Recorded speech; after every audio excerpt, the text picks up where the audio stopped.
Yeah, we do. Let's start. That's all.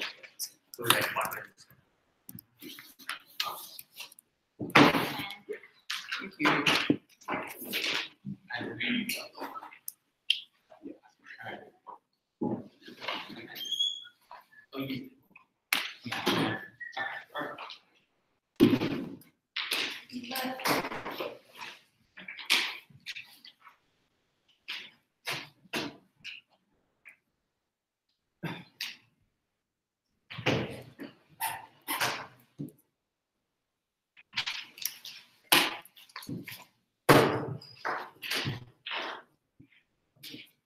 Alright, shall we listen to them?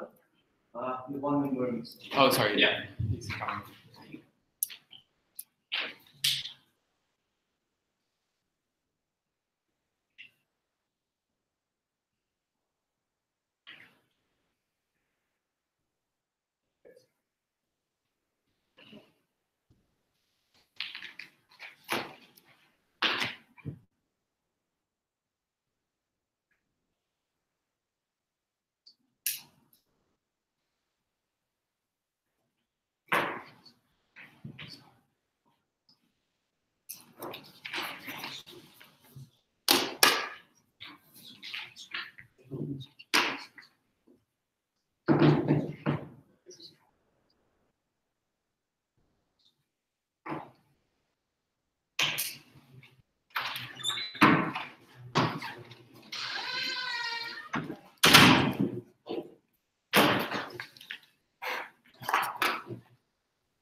Shall we start? Welcome to the third round of Hostels 2018. In Affirmative, we have Melbourne 2, and in Negative, we have Math 2. I request you all to introduce yourselves and share your work around. Stuart, personal reply, your left. Connor, your left. Eleanor, she. Andy, here, personal reply. Boris, he. Andrew, here. And introduce yourself. Sarah, she. I'm Boris, the chair for the round, he or they. Okay, so the debate is on the motion that we support governments using social impact bonds to address social problems. Without further ado, the House calls the first opponent speaker to open the debate.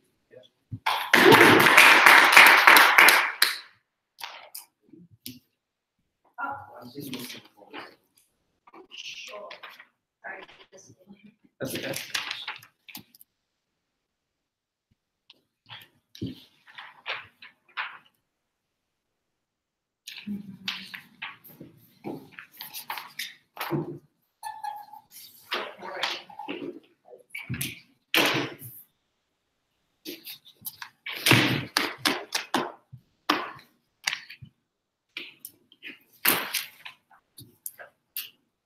Panel, it's more than just ironic that this debate occurs in a room which looks a little bit like a boardroom.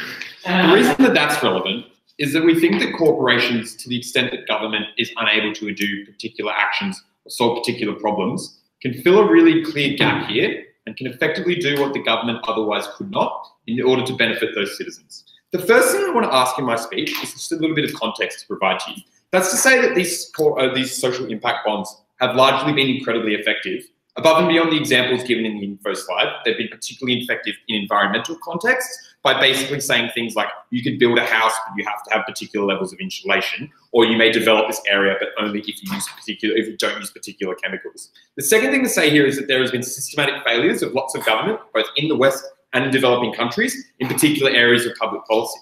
For example, prison reform in the United States has been particularly difficult, and in Australia, where Indigenous incarceration rates are particularly high. Both countries also have issues with homelessness, and other countries also have issues with development. So with that given as a grounding for this debate, the first question I want to ask is, what do social impact bonds look like? Firstly, let's talk about the bonds themselves and the process of which essentially a company gets given this opportunity. That's to say that the government decides on a particular policy or a problem they would like to fix. They then have a tender process. And that's to say that they get a group of investment banks with, for example, Goldman Sachs, JP Morgan, Citigroup, and they say to those companies that the winner of this group, essentially, or this tender, is the person that's going to present the best business case. Therefore, those companies have a direct incentive to compete with each other to provide the best incentive or the best business case that's best for the government. At that point, the investment bank will pay for that procedure or will pay for that policy initiative. And then secondly, and most importantly, there's an element of conditionality whereby they will only receive the money if successful. The metrics there are ones which are clear and agreed upon. And because of the tender process, which I've already talked about, which is by inherency competitive, it means that those conditions are ones which are necessarily going to be good for the government. So let's move more into the meat of this speech. The second question I want to ask overall is, when are these bonds used? The first thing to say is that because citizens of a society pay taxes and live in broadly a social contract, at that point people will assume that the government does most of the provision of services for them. Therefore, the logical corollary of that is the areas where these policy initiatives occur are those where it's only absolutely necessary for the private sector to do so. Second thing to say is that public policy changes rapidly, and this rises above that.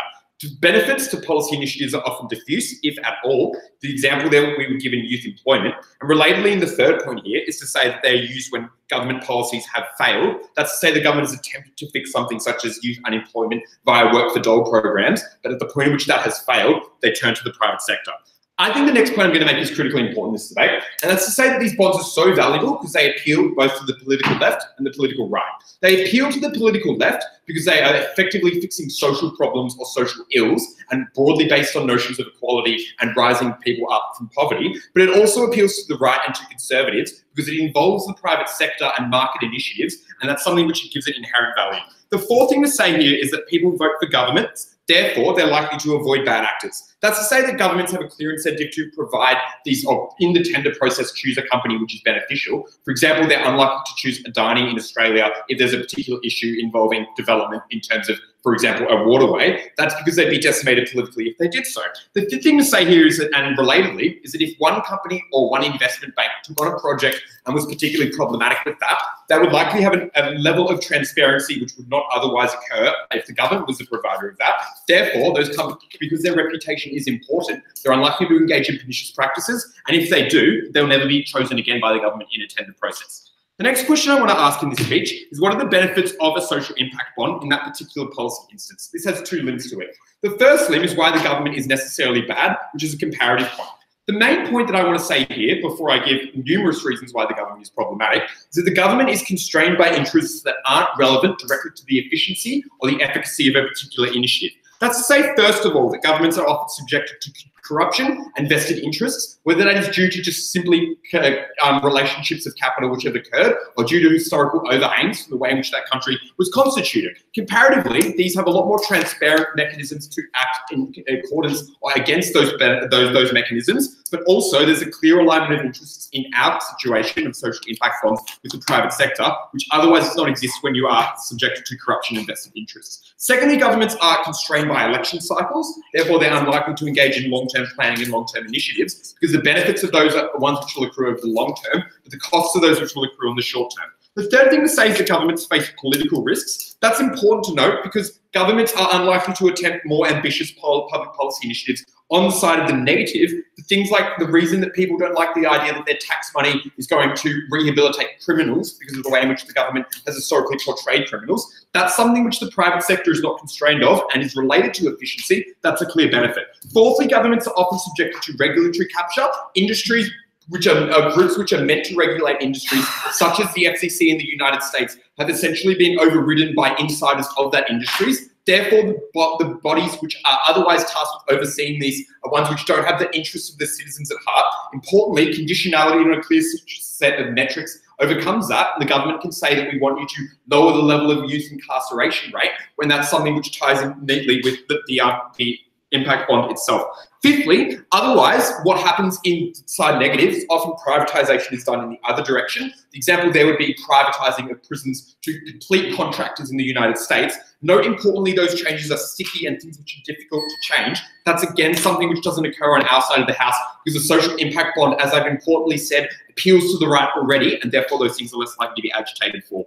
These reasons that I provided apply even more so in developing countries. We think that, as Connor will expand on more in his speech, but importantly, they're also subjected to other constraints that secular democracies aren't, and that's to say they're also constrained by issues surrounding sectarian conflict and other responsibilities that they have which make it politically unpalatable to do a particular action.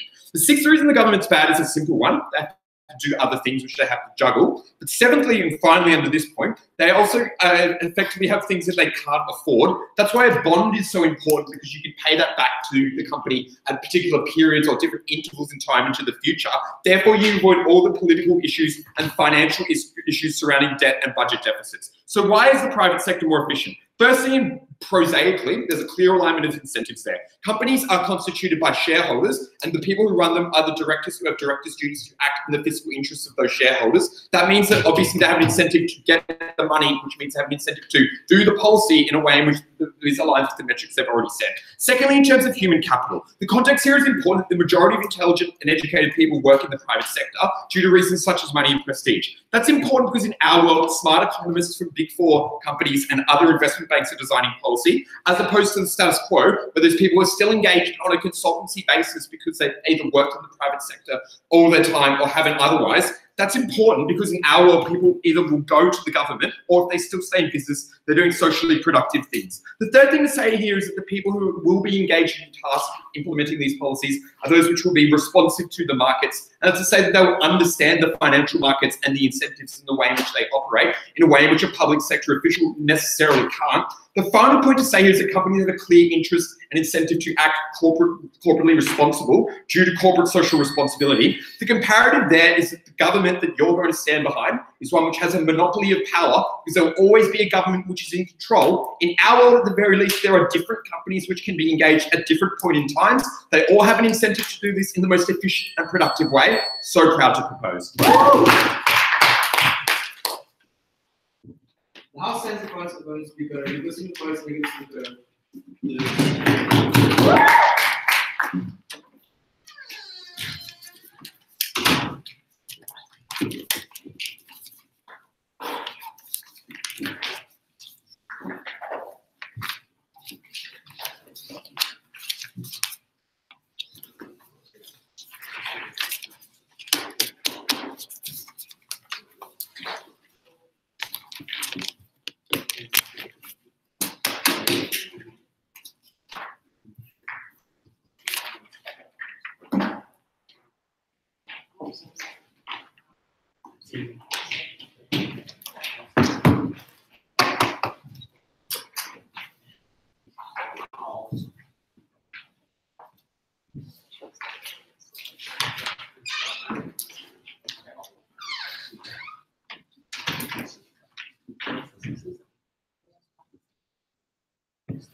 The very reason that the profit incentive they wanted to claim as their major mechanism was the main reason that brought that case down. In the sense that if you wanted to make the most amount of money out of getting prisoners to not be in jail for recidivism, you were going to target the people who would be most beneficial for your bottom line to target. What that looks like is the white, the literate, the upper class criminals, to make sure that they don't recidivize, because it's going to be much easier to stop them because of different social factors than to do it. Corporations were always going to be a bad actor for social change because they just didn't care about these people. They only cared about their shareholders and their own pocket lining. That caused enough harm. What am I going to do in this speech? Firstly, I'm going to look at why this contract that they make will be bad. Secondly, what we stand behind, i.e. governments. Thirdly, proving why it will be mutually exclusive. Then looking at who gets more social change. Then looking at why corporations are bad and governments are good. Okay, let's start. So why the contract and rebuttal will be interwoven throughout. Okay, why can't the contract will be bad? So that firstly is that because of the bargaining power of these individuals, of these corporations, they have the power in that dynamic. In the sense, for all Stu's rhetoric, they wanted to say that the government had failed in these areas, meant that they wanted to get this done very quickly. And they wanted to say that there were 5, 6, 7 things who could do this. The reality is there was one, maybe 2 companies who had the capital, who had the expertise in this area, who were able to do it, so they just weren't that. and also in that there are collusion issues as well between different companies, especially when we get into the developing world context. But also is that basically, if it is not profitable for the company by a significant margin, they can just walk away. The government can't, which means they have the power in making that contract. Secondly, is that you have to have vague goals around this for the corporations to do this, i.e. 10% recidivism doesn't dictate what recidivism, what areas of recidivism, what type of criminals, all that kind of thing. Thirdly, is that the only way of accountability for these individuals, for these corporations, is via the courts, by to annul the contract. We think that it's historically always been terrible for the government when they've lost case and case and case against corporations because they just have billions more money that they can spend on each individual lawsuit. Even if they are successful, they're able to delay the stopping of the project for indefinite amounts. That means it acts as a deterrent for them. They say here that corruption's bad for governments, therefore they're bad actors. But then that's clearly a mechanism to just aid corruption on their side when they're able to directly give to private companies who are their cronies and who are their cousins and their friends. That we thought those reasons the contract was bad. So what do we support? We support a government when they created this issue, most likely, like i.e. red zoning and different issues about interventions. We support them actually changing and fixing up the mess that they made. This looks like changing the prosecution policy so that the main problem about recidivism is like one of the bulk ones would be how many people were like locking up for minor drug crimes and leading to further recidivism. Either they support corporations lobbying to more extent government to change that, or they support this policy just not changing at all. We thought the government should always have the obligation to fix the issues that they've made. Okay, so why is now government and corporation access movement and a policy, why are they mutually exclusive? Not even just for this specific policy, but also for anything in this broad area. The first reason is because once you pass the policies, you're unlikely to get through other ones anytime soon. For the way that in a parliament, once you do something in a certain area, it's very hard to get another thing through done. That's because your MPs don't have the same will and same drive to push that through. That's because your activists don't have the same energy. They've just expended it and they think that they're kind of solving it. The media won't cover it as much and other examples like that. And also that you just now physically have guaranteed that you're spending a lot of money on this, billions of dollars to try and solve it. You're not going to want to do other things in a similar area. Secondly is that you can now ignore and fight back against activists when they say, well, this wasn't good enough. Because they're able to say, well, maybe it is. We'll just see in 10 years. And you can palm off any activist work in this area for that time, because we say that corporations will fix it in 10 years. The third reason is because there are limited individuals in these spaces. So when you're looking at like housing, like in domestic like abuse lawyers in Sydney, there aren't that many. They're like, you're going to have to use them up and advise on lawyers in either the government or in the private sector. That will also hurt the government in future things because you now hired less of those individuals in the public sector. You can't use them for future projects as well. Okay. Then they say, well, we'll just have more things under our side because social change is more politically palatable. They say from the left and then the right. So the left. I think this would be a very unpopular policy from the left for the reasons that I've talked about in this speech, and that corporations are not a friend of the left in general and of the grassroots support of the left, and where the corporations are often these terrible actors who have committed a lot of these crimes and a lot of the racist things that lead to incredibly high recidivism rates. I think this would not be palatable by then. Then they say, well, the right will like them. But again, you're not doing a pure private thing. You're giving subsidies for government for policy action. I don't think that would be that palatable. Like maybe sure a bit better than a government, but it would not be that possible. On our side, we most likely have less governments supporting this, with a few less under the right governments, but some happening still in the way that you have obligations to try and stop things, and that they have public servants working under them that would also try to stop these things.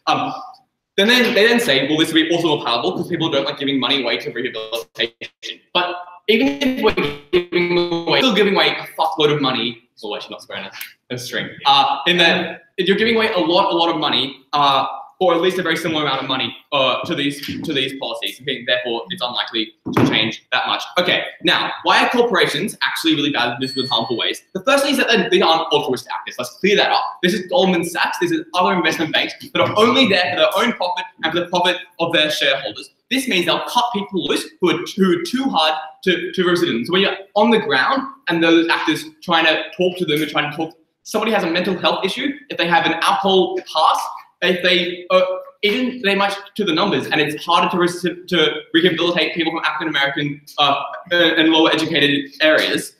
Therefore, they would probably cut that from happening.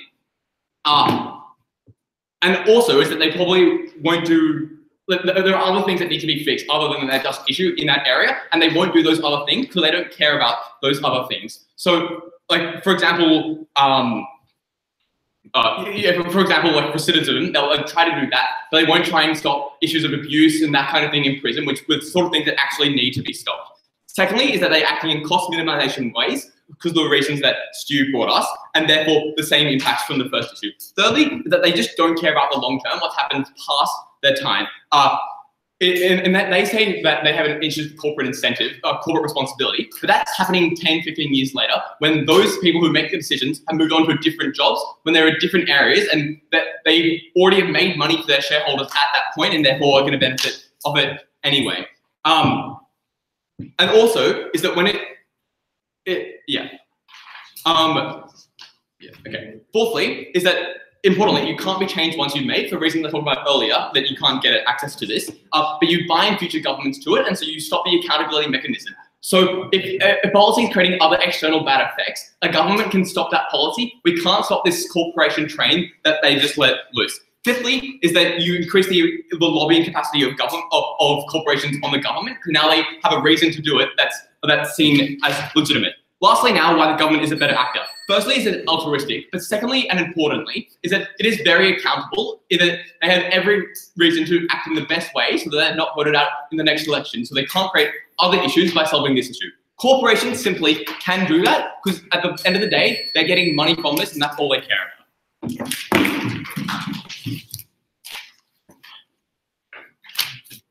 For the speech, the House invites second speaker of the Affirmative.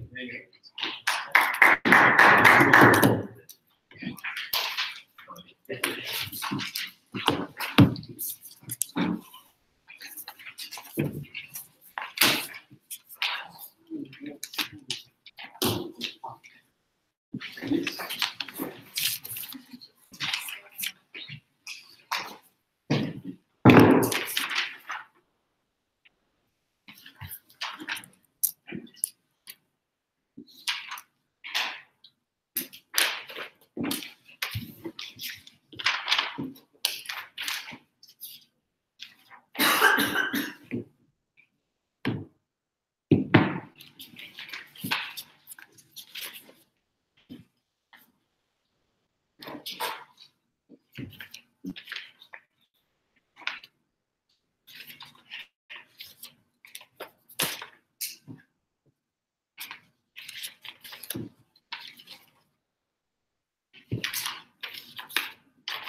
Sorry, sheets are all over the place.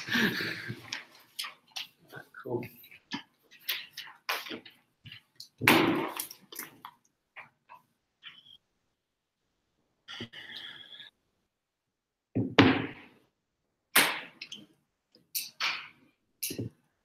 My word speaker was telling when the very point they tried to push at the government being about a good actor was left to 8:05, that they were altruistic. Because he completely ignored all of our material as to how the government systematically fails to resolve these policy issues. Because the unemployed are demonized, no one wants to help prisoners, and climate change denialism is rife. That's crucial, because this policy allowed for long-term metrics that were insulated from political vicissitudes. The exact push they gave on the negative team is why we'll get up in this debate. It's because we were able to get long-term policy reform that was insulated from these kind of harms. It was only ever paid for when it got results, something that was never acknowledged by its affirmative team. Okay, first issue in this speech, discussing the metric and whether it is beneficial when companies use this metric. Their one push on this policy, note, it's contingent upon proving that the metric was not fulfilled. I'm going to show why it's fulfilled. Is that you target, it's a profit incentive, you target the bottom line. So you're going to get the wrong people solving these particular issues. I think the thing I've written down is like, lol, you control the metric. So obviously, if you have an issue with the way in which you rectify that policy, the government can set a different metric. If companies don't agree to that metric, you don't outsource the policy. That's why all of Stu's material was really good. because it showed the way in which these companies had discretion, which government had discretion and could choose that. But the second point we gave is actually, I think it's really important to acknowledge that a lot of these companies are actually doing this out of altruistic benefit. Why is that? It's because we told you at first, companies like Goldman Sachs have really bad PR. They want to PR, and they're nodding, but this is important because they invest in investment banking and other kind of things. They want to be seen as a good actor, so they really want to deliver this policy and get good press for it. That's beneficial because they often engage in corporate social responsibility on both sides, and they invest in things like charities and other forms of social issues. But when they do it on their side, they just donate to random populist causes that aren't really very beneficial. But we allow the government to actually mediate that process, so they're the ones that are setting the metrics rather than just feeding the kids and shit, which can be really bad because often it doesn't work very well. Look at mosquito nets in Malaysia and the way in which people have funded that policy, and it didn't really work because you just dumped a bunch of mosquito nets and it disrupted the businesses that produces nets in that area. Because often governments are better at assessing that kind of policy and can mediate and set the metrics better than companies. So that's the kind of comparative they need to engage with. You still have them. But the second thing we just didn't understand is what was a bad recidivism prevention, right? If it's a white person who's gone to jail again, I'm actually pretty happy just to stop them from going to jail and stop them committing crimes. That's a net benefit. Because the other thing they didn't acknowledge is that even if this actor may be somewhat racist, surely the government is also particularly racist too. This government is a government that's predominantly white due to the electoral incentives that exist, due to gerrymandering. You have to be comparative. At worst, both actors are problematic, but I want to set two metrics rather than all the state capture incentives that Stu outlined. We desperately need a response on that material. So at this point, they set the metric. They have all the discretion. We need to understand why they do these really bad policies if they just can opt out and do other things as well. It made no sense to me. The next push they have is about the tender process, right? And they say, firstly, there's only a few companies. That's just not true. There are so many consulting firms. Stu gave you a bunch of materials about a lot of intellectual capital is concentrated in the private sector because you can earn a bunch of cash, and it's a really good job. They have a lot of different things you can do, as opposed to really boring and often underpaid and understaffed bureaucrats that do terrible jobs with these policies because they're just not aware of the trends in this particular issue. We need to be comparative on that again, because the kind of policy that is set up is much better under our side, but importantly, it's far more competitive. Because we told you there's a monopoly of government that is not competing with anyone else under their side, whereas our side has multiple companies looking to provide tender to provide the best business model that you can reject and accept at any point in time. They then say, well, the corporations have the power, but as I said before, surely the government can just reject a bad tender.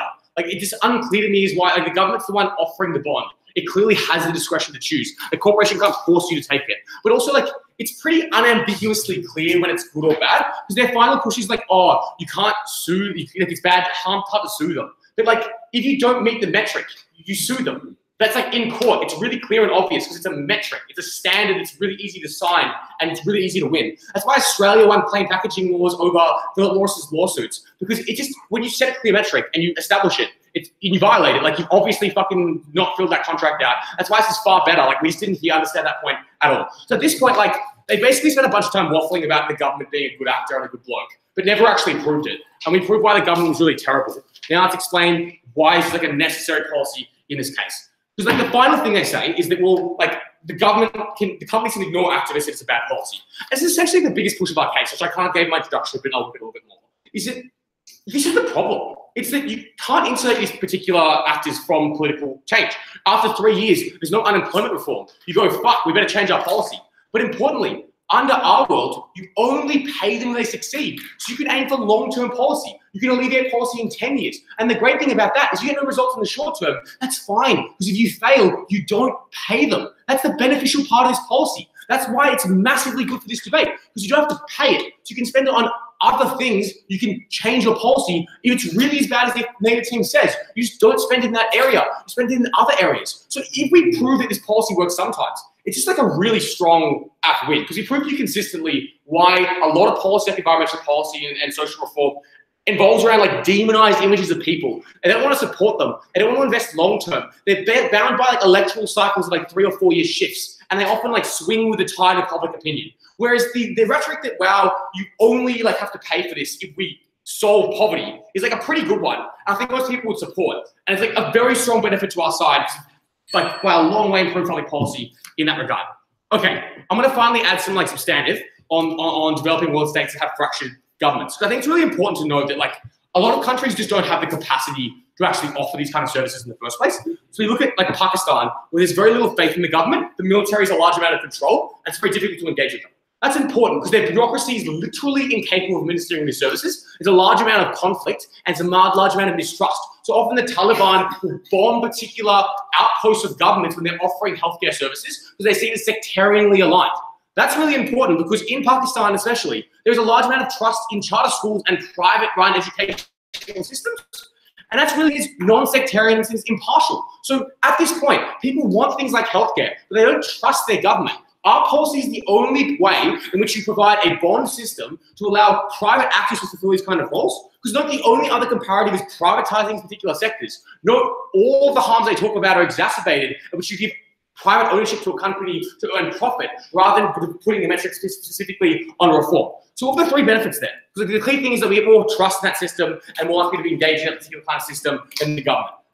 Firstly, you still deliver very basic services. That's so important for rectifying a lot of issues. So I'd imagine in like Pakistan, for example, you have the provision of immunizations in a way that's far more efficient, far more trustworthy, far more capital involved, and that you only pay when that would work. That's great because you just stop a lot of death. You still have people who go to school. You solve all those fundamental issues. They're really hard to solve because like they're politically unpalatable and there's a lot of like conflict over whether the government's like trying to support you or benefit one side or what their actual incentives are. Whereas corporations don't have those same kind of worries. The second thing is the government can claim this a success. Look what we did. We outsourced this. It worked. You can trust the government more as well. So it actually increases trust in the government, which is kind of counterintuitive. But obviously it's taken as a win by that particular side at the point in which they can say, look at us, we actually delivered immunization. You can trust us now. But finally, it stops down investment. So I told you before, like often companies that are trying to do good but have no contact with governments are really just bad actors. They're going to donate to charity. Decide they're going to dump a lot of food in a particular area. But don't support corporations, don't support local development, and actually do a lot more harm than good. At this point in my speech, the negative team has just failed to substantiate why a terrible government that fails in all these policy areas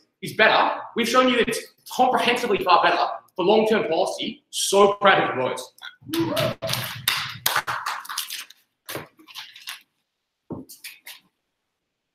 Thousand lights, second negative speaker.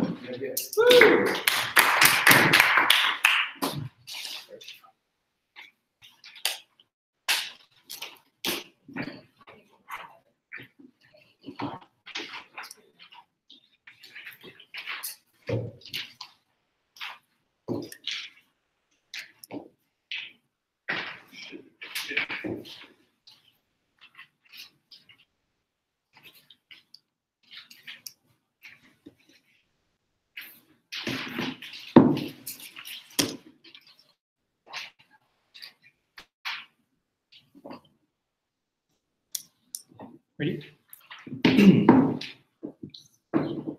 Thank you, Honorable Speaker. I have two questions in my speech. Number one, why subjecting social ills to market solutions is deeply problematic? And number two, how does this policy harm the state's ability to be held accountable? And in particular, this affects developing nations, whereby your ability for citizens to trust these nations oftentimes incredibly weak. First question is in this debate. Why does subjecting social problems to market solutions is something that is deeply problematic? The first affirmative wants to say that there are problems that are simply out of the domain of the state, right? Few responses to this. The first response is to say, what actually are these problems that are outside the domain of the state? We think the affirmative team never really explained why things like recidivism, things like domestic assault are simply outside the state's control. The point we're making here is this, right? That oftentimes the state was the creator of those problems in the first place. These are things that the state can truly change through a change or through improvement of legislative controls. The first affirmative wanted to defend this and add another additional premise to this by saying that it is not politically expedient for these companies, for these states to do so, predominantly because a political spectrum exists and they need to appeal to both sides in the political debate. This is an idea that was expanded upon by sectarian violence by second affirmative speech. The response we say is this: this is not going to be accepted by both sides of the political spectrum. In fact, what this policy essentially does is it empowers individuals empowers corporate politicians in the status quo. Because why? Because in the status quo, predominantly in America, these are oftentimes politicians that receive a lot of funding from corporations. We think what this policy essentially does is exactly what the affirmative team wants to say in regards to the all analysis about social corporate responsibility, right? It makes these corporations look a lot nicer to the public eye. This is deeply problematic because as I explained later on in my speech, the next thing we have to consider in this issue is why would these corporations necessarily use metrics that are short term? The second affirmative wants to say that the government can essentially use a metric to be as clear as possible. And if they don't meet that metric, they can then bring these corporations to court. The response is twofold. The first response to say that these metrics are ones that are incredibly likely to be weak. So the contention from the affirmative team was to say that you are going to get incredibly good metrics because these corporations and these banks have to compete with one another. We think that that analysis doesn't consider a lot of developing nations and the way in which they're oftentimes unable and locked out of the loans market locked out of the loans market, right? What this means is that these banks and these corporations are oftentimes the ones with a lot more leverage, which means that the metrics they're going to use are ones that are incredibly low. You set a very low bar for these corporations to achieve those aims. The next thing we say on this argument and why this is harmful is because there's oftentimes a premium attached to those loans as well. Because if we accept the characterization to be true, in which these corporations are likely to be successful because of XYZ reasons, we think what this means is that for a developing country in which the risk of that nation is something that you have to consider when you're making that loan, these corporations are incredibly likely to request for a very high premium. This is problematic because in a world in which these developing nations are unable to pay those premiums anyway, you get necessarily a downgrade of that credit rating of that nation. We think in the long run, because you weren't able to pay that particular company, what this means is that all of the other agencies like Moody's, like Moody's just simply downgrade your nation, which makes it a lot harder for you to request for any other loan in the status quo, which means that you make your country on net in the long run a lot more difficult if you want to reach that nation. That's something that's uniquely problematic. The next thing we say in terms of short-term metrics is that oftentimes you will get a conflict of interest in lending policy to problematic practices. Because let's talk about this, right? So we think when these banks take up these aims and they try to fix social problems, what this does is that it allows the government to close an eye to a lot of the problematic practices that these banks do. If you want to fix an environmental problem, for example, the state will necessarily have to close an eye in regards to the way in which these banks oftentimes lend money to firms or corporations that actively do destroy the environment. We think this is problematic because this means that you are far less likely to enact legislation that prevents corporations from doing these things. Because the political capital is now towards the corporations, because people perceive them to be actors that are actually doing things for the public good but when they're clearly deeply harming the public. That's something that's uniquely problematic. The second affirmative wanted to bring up the idea of mosquito nets, right? We think the reason why this example is bad for their side of the house, because oftentimes in the mosquito nets that was provided by the market in regards to individuals paying for those mosquito nets by external corporations, harm those individual actors on the ground. We think this is problematic because this harms the ability for the state to make long-term decision-making and long-term planning regards to how in which you would distribute those mosquito nets, because those markets disrupted those mechanisms. And a world we prefer is a world in which we rely largely a lot more on developmental aid and rely a lot more on states' actions in order to improve the conditions and improve legislation in the status quo. Second question in this debate: how does this policy harm the state's ability to be held accountable? The first affirmative wants to say that we can hold these governments accountable because they are going to give these contracts, and if the contracts fail, we can blame the government. Few responses to this. The first response is to say no, because the government can just simply say that they didn't fulfill the terms of the contract. If we accept all the analysis on their side of the house, is that these corporations or these governments in particular, oftentimes ones that are deeply and incredibly corrupt. What this means is that the government is actually able to dispense that moral responsibility and pin that blame on the corporation for not fulfilling those aims instead of the government in itself. That's something that's uniquely problematic. Because why is this true? This is true because all the analysis regarding government corruption told you about earlier in the speech in response is that this empowers Goldman Sachs in other spheres. The first affirmative wanted to say that social corporate responsibility largely means that they won't act in problematic ways. We think social corporate responsibility is something that firms and corporations oftentimes use to disguise the fact they are oftentimes engaging in incredibly problematic practices. We don't think SCR should be the mechanism by which we prevent these corporations from doing such things. They will use these SCR to essentially to improve the way in which they're perceived in the public eye. All the analysis I told you about earlier in my speech. Why is this important? This is important because you get a lot more political capital for their problematic credit, for their incredibly problematic lending structures, right? So The second thing we say in this argument is that the state, by and large, is oftentimes the ones that created the problem in the first place. What are examples of this? For example, look at the policing of crack cocaine versus powder cocaine, where the people who are predominantly being affected are African American individuals, which affects recidivism, which affects the prison population in the United States. It looks like schooling, by and large, the policy for funding your school is actually determined by land tax, right? In which, because individuals who are a lot poorer pay a lot less land tax, those schools are ones that don't necessarily are smaller. What is the implication of this in regards to social impact bonds? We think what this does is that the government can then necessarily focus on incredibly short-termist bonds. Why is this bad? This is bad because, one, they don't fix the root issue of the problem. We think the problem, by and large, should and can be fixed through legislation. Why are you less likely to do so in the affirmative team's world? We say when you introduce social impact bonds to governments, what this does is that you empower them to be a lot more short-termist, to be a lot more myopic. We think government, if we accept the characterization to be true, that corporations are able to fix these problems, we think corporations are likely to do so in a way that maximizes their short-term gain because these contracts are of a limited time, right? Because what this means is that after that loan is finished, we think these problems will necessarily materialize again. The reason for this is because these corporations oftentimes just fix things that are on a surface level, reduce the issue. So say, for example, if it's a corporation trying to fix something like domestic violence, for example, all they will do is put women in shelters as opposed to fixing the root cause of that issue, which is the power dynamic of economic disempowerment within those regions. We think corporations cannot do those things, and the state is the only actor that can do so. The outcome of this is that you are less likely to hold firms accountable, you are less likely to hold governments accountable for all those reasons. So proud to oppose. Thank you for the speech. The House invites Kirk to speak.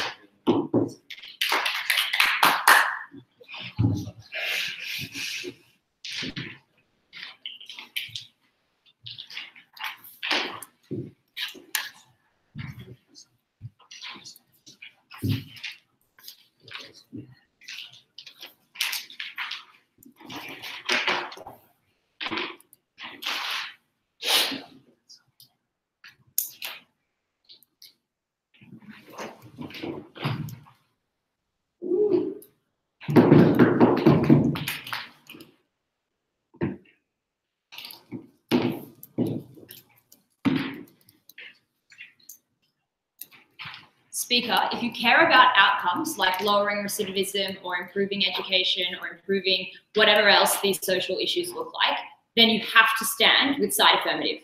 Because governments in either world have the same amount of money and the same amount of capacity to do anything. The question then comes, if they could do more than they are currently able to do, given that they are at their limits currently, would we let them pursue other avenues to do that?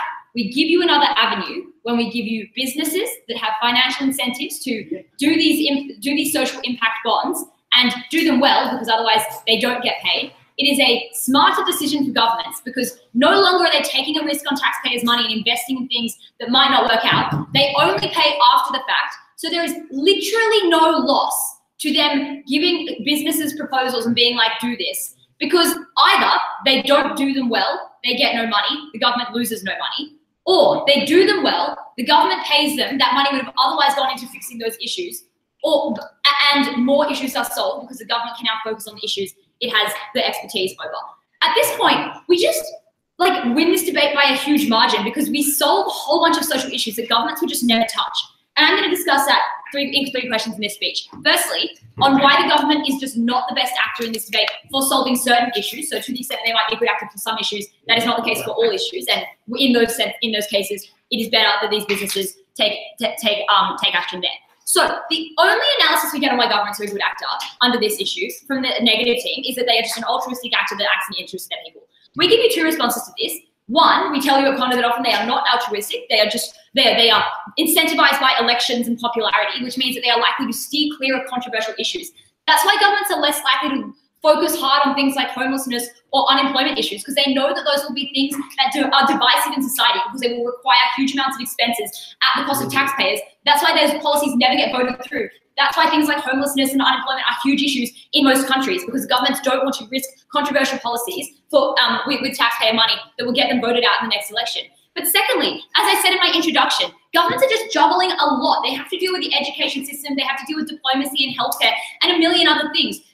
if we want them to be able to be the most efficient in the biggest number of issues possible, then it is better that they are able to outsource tasks to other workers so that they can focus on the issues that they are the best actors in. For example, public services like healthcare and education, and they're able to outsource other things like initiatives into environment and things like that to these corporations. So then, what analysis do we hear from the negative team about why corporations are bad actors? They tell us that generally they are profit incentivized, they're selfish, they're obsessed with PR, and they're not altruistic.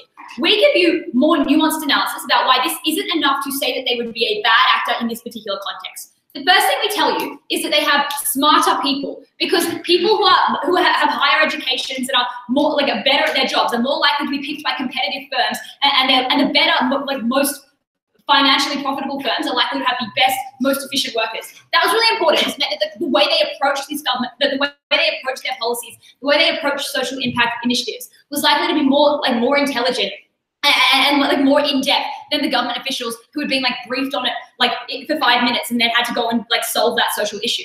Secondly, we actually use that financial incentive, the profit incentive they have, to our advantage, because it is contingent upon them solving the social issue for them to get that money. So to the extent that, yes, they are motivated by profit, who cares if that's a value judgment on them being bad actors or not? It means that they have to hit targets. That means we can just set a list of targets. Maybe a 10% reduction of recidivism isn't a clear enough target. We're happy to make that an intersectional reduction of recidivism. But at the point that they are motivated by finance, it is really important because it means they are likely to do a very efficient and thorough job of achieving those targets. But thirdly, the stuff about them being PR obsessed and motivated by reputation is actually really good for our side, because they want a good reputation. They want to look good on social justice issues. They currently do that by having things like arbitrarily donating to charity or doing things like grilled local matters initiatives. We think it's better if we redirect that in a way that's more efficient, giving them government money after the fact when they're actually able to affect realistic social change. Here, third tells us that this is bad because businesses will then be perceived as good in society because they want to look good, and now we've given them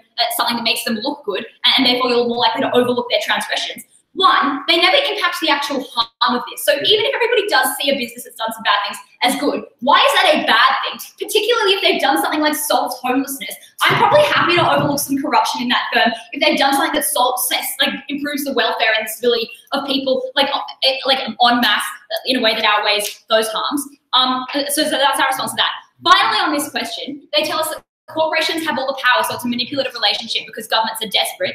3 responses we gave you here. 1, no, we tell you that companies will be pitching their proposals in competition with one another to be selected by the government. Obviously, they have a financial incentive to be chosen, which means they're going to probably have a very thorough and comprehensive pitch that makes them look good. That means the government can choose the best proposal, the one that will best serve the people and have a better social impact. Secondly, the government is still aware of their accountability, so they're likely to have some standards and have good conditions for that social bond. But thirdly, worst case, they're not the best deals in the world and they're racist perceptions of recidivism or anything. The government would only opt into this kind of proposal over doing it themselves if they had literally no other way to do this and no alternative. At that point, it's a balance between a marginal increase or decrease in recidivism versus no decrease in recidivism. We still get the benefit there. So even at their best case scenario, we win, and governments are the best actors. I mean, corporations are the best actors in cases where the government can't step in.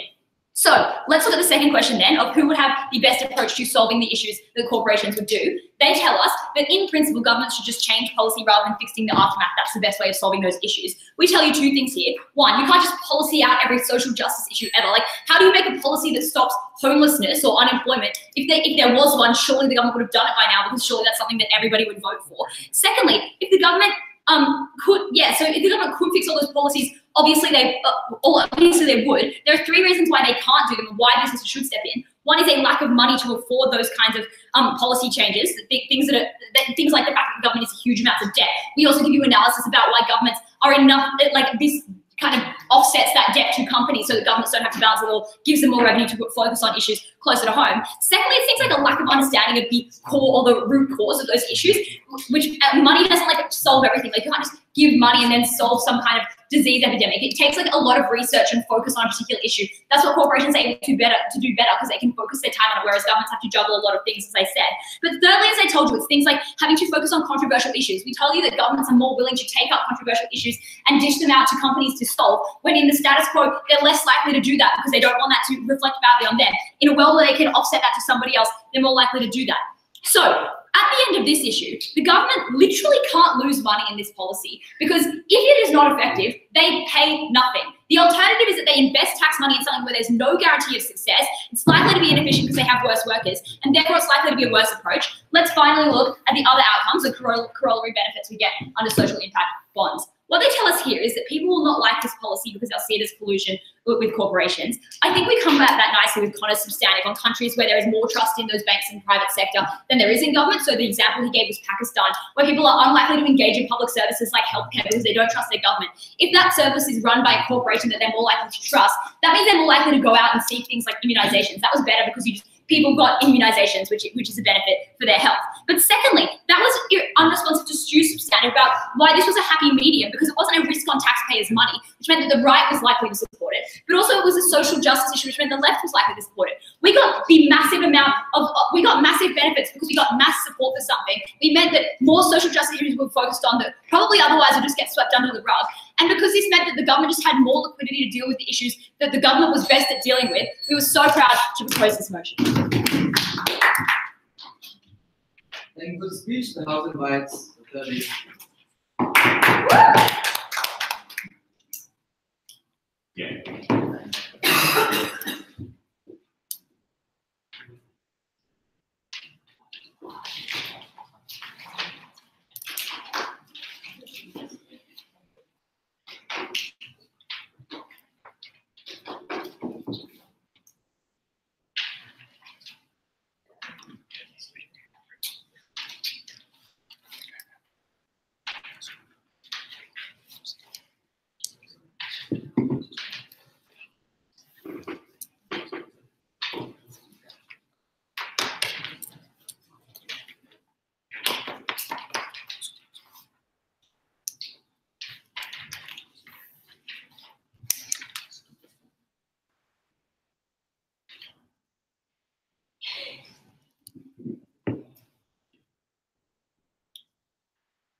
Panel, I am an economics student, so even I recognise at the point when these guys want to propose a libertarian's wet dream, where companies are doing everything within society and there are very few abilities for the average voter to actually stop that. The reason we told you is there is no way for voters to vote against these companies. There's things like the corporate veil, which mean people can't actually see the ways in which companies go about these policies. But also the only real way these guys had to hold them to account was competition by other companies to push back against things like Goldman Sachs and hope that someone richer, someone more powerful could hold Goldman Sachs to account. We thought that was never good enough. And yes, there are some problems in society that do need to be fixed, but they are ones that need to be met by the government. And if there are problems whether the government was overworked, great. We think governments can also expand the number of civil servants they have. We think they can hire more people, they can pay them more to do better.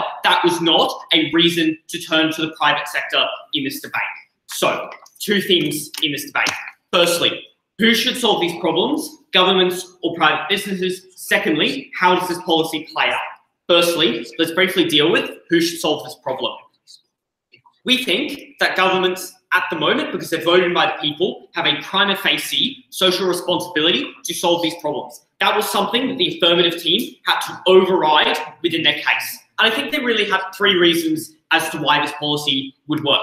One, it appeals to Democrats and Republicans. Two, this is a problem, any solution is probably good enough to fix it. Thirdly, it is that governments are constrained by numerous flaws, such as money or such as state capture, as these guys want to talk about. This ignores a lot of the reasons, why we think governments are best to do this. Two key principles behind this. Firstly, representation, as we've told you. This is a social policy. What Stuart wanted to do in first Affirmative was say, but these have been effective in terms of the environment of building particular houses. I think there's an enormous amount of difference between environmental building of houses and social policy, where you are actually changing the way people in society change, the way they should act and the problems that they face within society. We think on a representation level, governments should be the ones to fix this because they are beholden to the people, not companies as a whole. But the second thing, ability is far more efficient within governments. That is, people can vote on governments. They can also talk to politicians. They can protest. And equally, there is an opposition to hold the government to account, things that don't exist in government, in companies. The reason this was important is these were mechanisms that they wanted to hold were flaws about democracy. We told you they were strengths, particularly around social policy, where it holds people to that burden. You need the ability to hold those groups that are attempting to change the way in which you live your life and the way that your life is affected. You need a direct way to interact with them. And if they are doing something wrong, you should be able to hold them to account. We think that's important, especially when it comes to societal perception, when normally that is done through the government. But lastly, we told you some critical things which were ignored, that this was a mutually exclusive policy, that doing this meant that you were making a binding decision. That meant you spent capital on it, you lost skill acquisition, and you meant that no push for change could ever be spent on something else. This is what we told you at first. It was completely ignored by the side.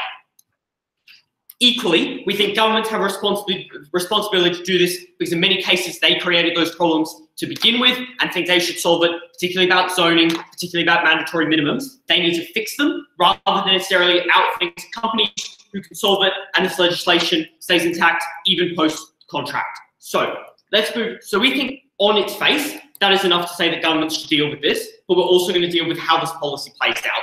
And I think as much as they want to say that there was nuance within their side, there really wasn't. It was, this is a metric.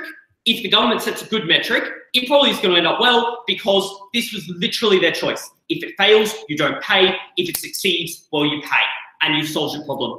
The problem with that is that totally ignores all of the analysis we have given you about problems by which this policy will actually be conducted. Because companies care about one thing, profit to their shareholders. That means you are not really necessarily interested in solving this problem into the long term. You are not interested in solving this problem in such a way that is popular to people. You just want this problem solved. That meant some serious problems in terms of the ways in which you turn to them. You might turn to money rather than changing policies, as I told you before, because money in the short term will fix this problem in terms of getting people jobs, therefore reducing recidivism, or picking more unpopular policies like trying to force children to stay in those households, per the example where the New South Wales government has done this. You might try and force children to stay because in the short term, that fixes your problem and makes you money.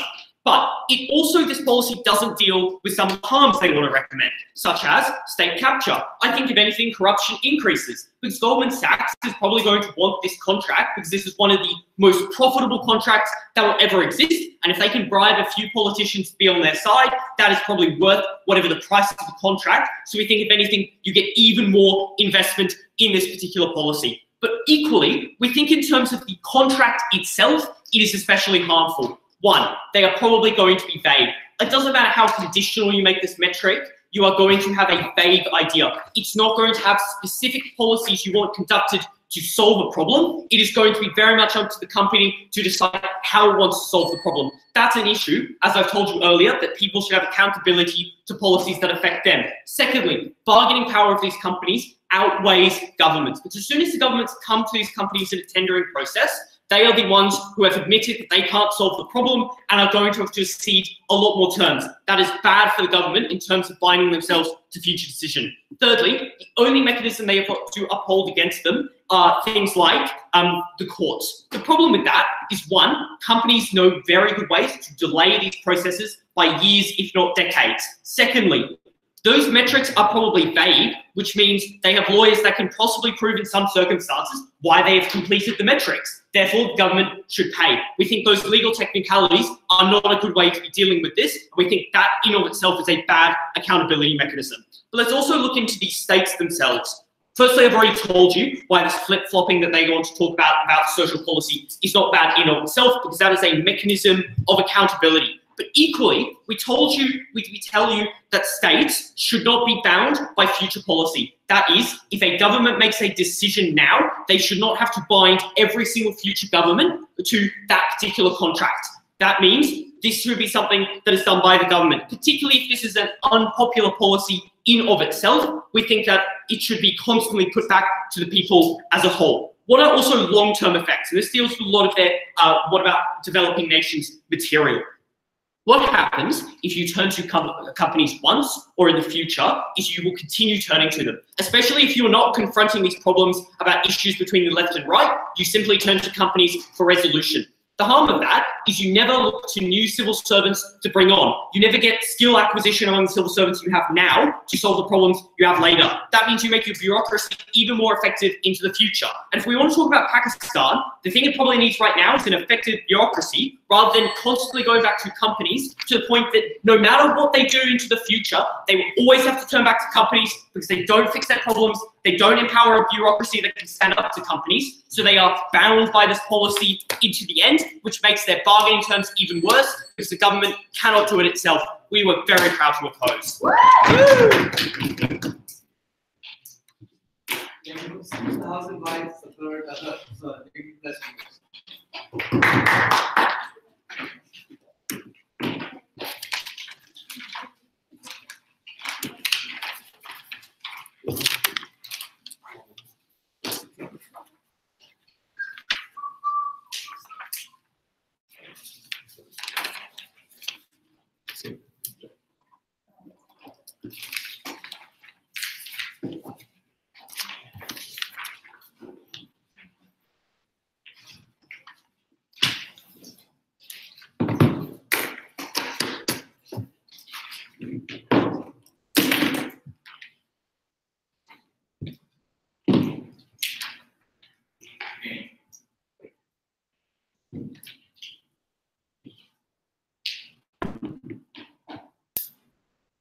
Red zoning was a policy that was designed to help housing issues in America in the 20th century. It caused generational injustice for the African American housing market. What we say here is that a policy can have secondary effects which outweigh the benefits of the original policy. This was a nuance to our case that simply just did not receive enough response that it should have. What are we going to do in this debate? Firstly, it's going to look at what are the outcomes in these policies and weighing up secondary effects. Then I'm going to look at whether long-term policy is important, and lastly on miscellaneous developing nation and corporation political power. So firstly, on specific issues, solving these issues, that's what they say, with 10% revisitism. They say that you can do this because of the profit incentive to make it, to achieve it.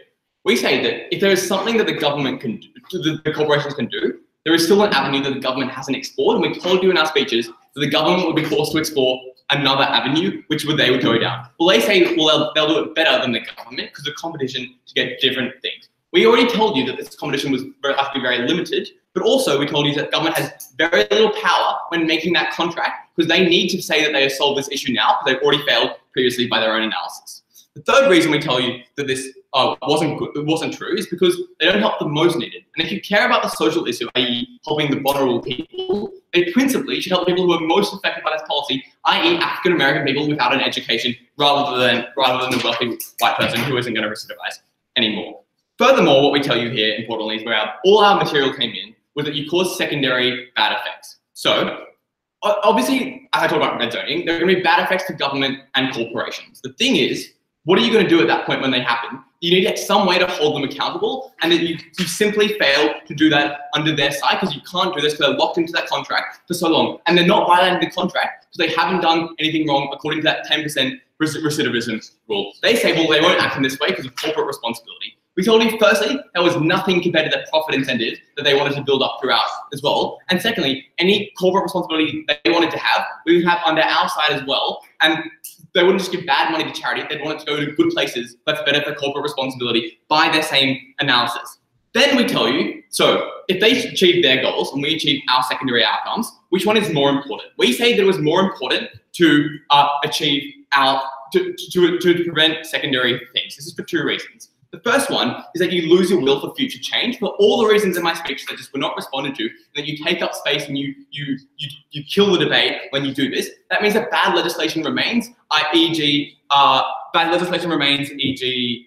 Drug laws. Secondly, is that you can't opt out of the contract for those secondary effects that I just explained earlier. Therefore, you keep marginalizing African American people further, and you cause those awful effects where just more and more African American people are in prison and white people get out.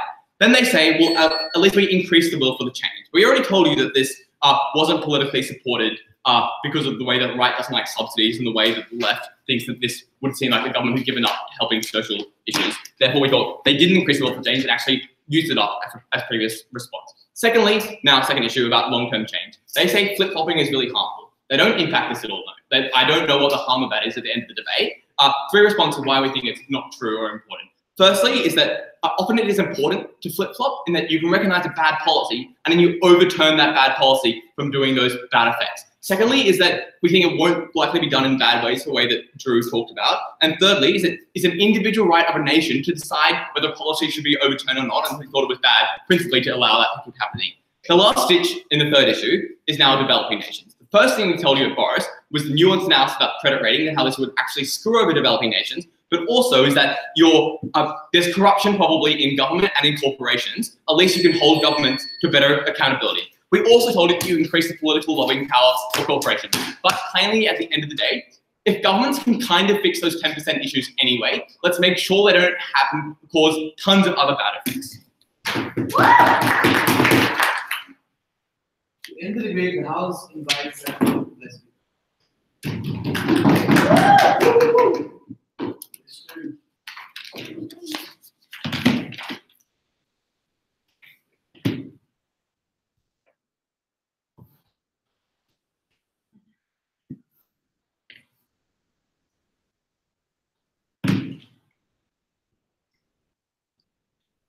The negative team grabs their cake with one hand in this debate and then tries to eat it with the other. That's to say that they characterise governments as being particularly altruistic and able to solve all of these social ills. But in the same breath, they're unable to provide a list of actionable outcomes within which they would use to determine the ways in which policies would be fixed. But on the same hand, they can still fix those policies. That was nuts. I'm going to ask one question in this reply, split into two actors. When are these bonds given and by what kinds of governments? So the first government I want to look at is an altruistic government. That was the case which the negative team hinged all of their arguments of. If that's true, a prima facie thing for me, it's very unclear how they cannot have altruistic conditions and altruistic outcomes. Therefore, at that point, the debate is lost on their own characterization. But we told you the government was problematic for a few reasons. Firstly, they're tied to election cycles. Secondly, they have political risk to countenance. Thirdly, regulatory capture. Fourthly, they have to juggle other issues. And finally, they may have a lack of money. That was important material in developing countries such as Pakistan that Connor told you about. Their only material on this was that, oh, but you have to get a high premium and therefore you lower your credit rating. I don't think that's the case because the comparative is you have to borrow a lot more money and in a way in which you don't know the certainty of the outcome. Obviously, your credit rating isn't changed at all. That was economically illiterate. At second, they say that the state has caused these problems, therefore obviously they can fix them. We tell you no, that would be hypocritical. They say that's not impactful. The impact is that the state can't do certain things when it's taken a position on other issues in the past. That's to say that right-wing governments can't be for a socialist utopia. The impact's that quite clear. Let's compare this now in a comparative sense with the private sector. Firstly, we tell you that there's a clear alignment of incentives and importantly, there's a tender process. They have a few responses here. Firstly, that they aren't altruistic actors and don't care about money. Ellie tells you, and to no response, that when you tie the money to an altruistic outcome, that's a circuitous way of getting the same benefit. They then say, they have more bargaining power than the government. There's only like 1 or 2 bulge bracket investment banks in the world. Obviously, that's not true. There's a lot more than that. The reason for that is to say that obviously a lot of people have access to capital, and in a competitive tender process, more than 1 or 2 companies will probably be trying to get this work. They then say in an uncomparative sense that these companies don't care about the long term, or they'll only target white literate criminals. In a comparative sense, it's unclear to me whether they would prefer those white literate criminals to keep committing crimes into the future. But even if that is true, we tell you that the government can then do and fix other problems in other segments within society because they no longer have to deal with that issue. That got no response as well. Then they say, the corporation can walk away. Yes, but if they do, they will lose a lot of money. Therefore, they probably won't walk away. But secondly, if that was true, the government could just create a condition where that would be a breach of contract, and that's a pretty clear metric through which they could sue that corporation and get their money back. They say that they can then ignore activists. We told you that there's an important element there of corporate social responsibility. They say that empowers these companies in other spheres. I think that's uncomparative. The second thing we say is that government can fix issues that would otherwise fall to political cycles and issues. That's Connor's material on recidivism that's important there. I tell you in my speech that the left and right like it. They firstly tell you that the left don't like it because they don't like corporations. Ellie tells you that they do like it and people will probably trade off their political consistency for outcomes to no response. Then they say in the same breath at first negative that the right doesn't like it. Then they knife at third negative and say it's a libertarian's wet dream. No, I think a libertarian's wet dream is the sticking mechanisms like private prisons, which I told you in my speech, and those are things which don't get overridden. Let's take them at their best push. That you have Goldman Sachs, who conveniently manipulates statistics and reduces recidivism by killing people. I tell you in my speech that this isn't a one-shot game. There will be other tenors in the future, and the government will be politically hurt if they ever hire that corporation again, and that corporation's reputation will be destroyed. By comparison, the government has a monopoly that got no response. Briefly on corruption, their only push here is about the corporate veil, which is about liability and suing directors in their professional and personal capacity. But the difference here is that corporations have mandatory disclosure requirements and necessarily are therefore more transparent. Our benefits are very, very clear in this debate. Problems get solved, and if they don't get solved, then the government doesn't have to pay for them. That's clearly a benefit in this debate.